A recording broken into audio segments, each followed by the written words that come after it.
Athey kids and parents! This weekend in Athey Kids, we are starting the book of Exodus. A new king arose over Egypt. This king did not know Joseph and oppressed the Israelites by making them slaves. These are the names of the sons of Israel who came to Egypt with Jacob, each with his household: Reuben, Simeon, Levi, and Judah, Issachar, Zebulun, and Benjamin, Dan and Naphtali, Gad and Asher. All the descendants of Jacob were 70 persons. Joseph was already in Egypt. Then Joseph died, and all his brothers in all that generation. But the people of Israel were fruitful and increased greatly. They multiplied and grew exceedingly strong, so that the land was filled with them.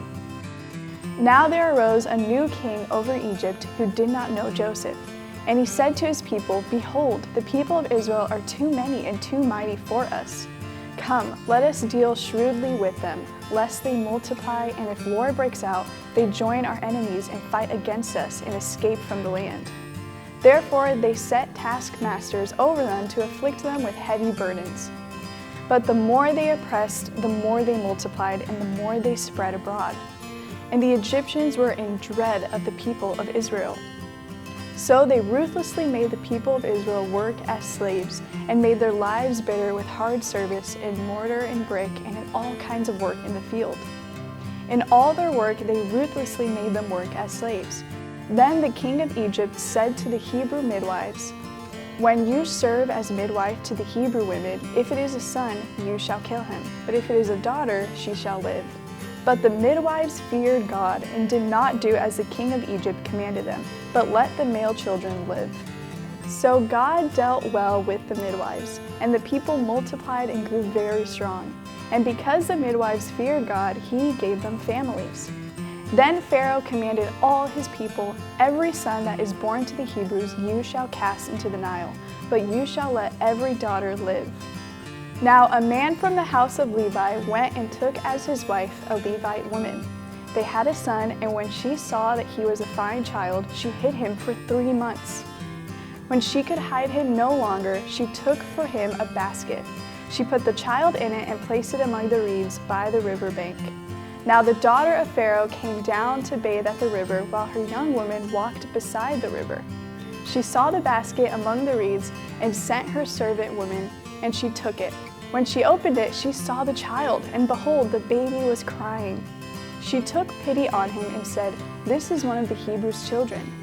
Then the baby's sister told Pharaoh's daughter that she could find someone to take care of the baby until he was older.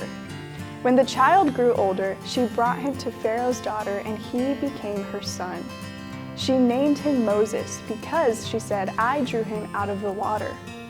One day, when Moses had grown up, he went out to his people and looked on their burdens, and he saw an Egyptian beating a Hebrew, one of his people. He looked this way and that, and seeing no one, he struck down the Egyptian and hid him in the sand. When Pharaoh heard of it, he sought to kill Moses, but Moses fled from Pharaoh and stayed in the land of Midian. And he sat down by a well. During those many days the king of Egypt died, and the people of Israel groaned because of their slavery and cried out for help. Their cry for rescue from slavery came up to God, and God heard their groaning, and God remembered his covenant with Abraham, with Isaac, and with Jacob. God saw the people of Israel, and God knew.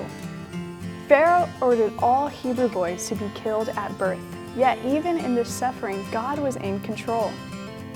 God rescued one of these baby boys, Moses, and began preparing him to be the deliverer of his people. The teaching points will vary slightly from classroom to classroom, but the main points will be: God caused Israel to grow. God prepared a deliverer. God heard Israel's cry. This weekend, we want to drive home how Moses is a picture of Jesus. God used Joseph to save his people and the line of the Messiah by bringing his family to Egypt. While in Egypt, God protected his people and prepared Moses to deliver them from the bondage to the Egyptians. Now, through the Messiah, we trust God to deliver us too. He has appointed Jesus as an even greater deliverer than Moses, and when we cry out to him, Jesus will set us free from our bondage to sin. That's the message we're praying to share this weekend. We'll hope to see you soon. Bye.